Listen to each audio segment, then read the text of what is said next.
আল্লাহ বা হুজুরের দরবার থেকে আজকে থেকে আমাদের প্রতিজ্ঞাবদ্ধ হতে হবে, কোন মাওলানা, কোন আলেম, কোন বড় বিদ্বান কি বলে আমরা দেখব না।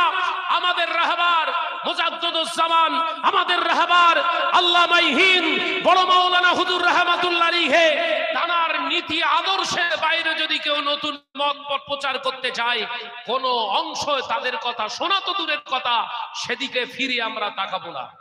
বলুন ইনশাআল্লাহ। জোরে বলেন ইনশাআল্লাহ। আজকে মুসলিম সমাজ সব থেকে বড় ক্ষতিগ্রস্ত হচ্ছে কাদের দ্বারা? এই স্টেজধারী কিছু মোল্লা মলি সাহেবদের দ্বারা। এই কথা বলছেন না কেন? এরা তো জাহান্নামে যাবে, আর গোটা জাতিকেও সেই জাহান্নামের দিকে নিয়ে যায় এরা। হারাম কাজ করছিস, হারাম কাজ করছিস তুই নিজে। সেই হারাম কাজটা সমাজে কিভাবে দাওয়াত দিস, হারাম কাজ করার জন্য আহ্বান করিস। আল্লাহ এই সমস্ত ফিতনাদের হাত থেকে আমাদেরকে হেফাজত করেন, বলুন আমিন। আল্লাহর ওলি যারা হয় তাদেরকে সম্মান করতে আমাদেরকে একবারও তো বাঁধবে না। কথা বলছেন না কেন? কিন্তু সমাজে যদি মনে করে আমি মিডিয়ার মাধ্যমে পীর হয়ে গেছি, তাহলে মিডিয়াতে থাকুন, সমাজে এসে লাভ নেই। কথা বলছেন না কেন? যদি পীর মিডিয়াতে, ক্যামেরাতে যদি পীর থাকেন, আপনি ক্যামেরাতেই থাকেন। আমরা আপনাকে মানি না, আমরা মানি আল্লাহ ওয়ালাদেরকে মানি। আমরা আল্লাহ ওয়ালাদের অনুসরণ করি, কারণ তাদের সূরাত দেখলে বোঝা যায় রাসূলুল্লাহর খুশবু তার সূরাতের ভিতর থেকে ফুটে উঠে আসে। একবার জোরে বলুন, একবার জোরে বলেন সুবহানাল্লাহ। সাউলাতিয়ার মেম্বারে আল্লামা হুজুরকে বললেন, বাবা রুহুল আমিন, আমি তোমার পীর আবু বকর বলছি, যাও এই বাংলার জমিনের মুসলমান আমরা কতটা আল্লাহ এবং রাসূলকে জেনেছি, এই বাংলার মুসলমানের পক্ষ থেকে, বাংলার মুসলমানের ঈমানের জায়গা থেকে তুমি সাউলাতিয়ার মেম্বারে আজকে ওয়াজ নসিহত করে দেখিয়ে দাও। আজকে বাংলার মুসলমানরা কতটা শরীয়ত জানে, রাসূলুল্লাহর হাদিস তারা কতটা জেনেছে, হক কতটা জেনেছে। এই আমার রুহুল আমিন বড় মাওলানা, আমি পীর তোমার পীর আবু বকর দোয়া করছি। আল্লামা হুজুর গিয়ে হুজুর কিবলার সামনে মুজাদ্দিদুজ্জামানের সামনে দাঁড়িয়ে পড়লেন। মুজাদ্দিদুজ্জামান মাথার উপরে হাত রেখে বলেছিলেন, বাবা রুহুল আমিন বড় মাওলানা, যাও, আমি দোয়া করি আর না করি, রাসূল পাকের নেক দোয়া তোমার সঙ্গে আছে। একবার জোরে বলে। আলেম হলেই হবে, আলেম হলেই হবে? আলেম মানেই নাকি পীর?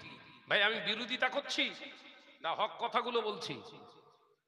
মুজাদ্দিদুজ্জামানের কাছ থেকে নেক দোয়া নিয়ে আল্লামা হুজুর মেম্বারে সাউলাতিয়ার মেম্বারে দাঁড়িয়ে সামনের দিকে তাকালেন। যত মুহাদ্দিস ফাকিহ তিনি তার অন্তঃচক্ষু দিয়ে, বাতিনি চোখ দিয়ে দেখলেন সব ওই রকম আতখাপচা দাড়ি।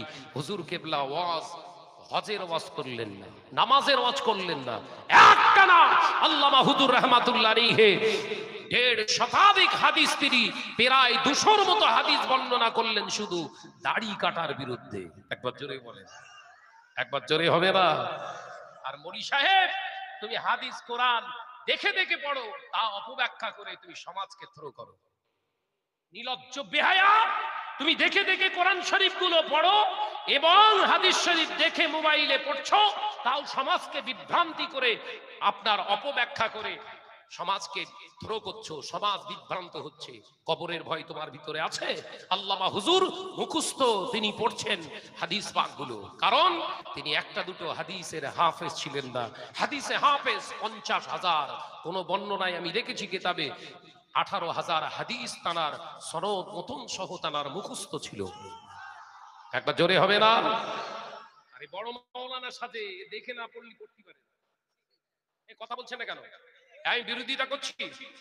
আল্লামা হুজুরের দরবারকে নিয়ে তোমরা খেলা করতে চাও, পীর সাহেব হুজুরদের নিয়ে তোমরা গীবত করতে পারো, আমরা হক কথা তুলে ধরতে পারি না। এই কথা বলছেন না কেন? তোমরা যদি স্টেজগুলো তোমাদের বাপের পৈতৃক সম্পত্তি ভাবতে শুরু করে দাও, তাহলে আমাদের অধিকার আছে এই স্টেজ থেকে, রাসূলের মেম্বার থেকে, রাসূলের জন্য, আল্লাহর জন্য আমরাও ধিক্কার জানাতে কোন জায়গায় আমরা একবারও বিন্দু মাত্র কোন জায়গাতে কমি আমরা রাখতে চাই না। জোরে বলুন, জোরে হবে না?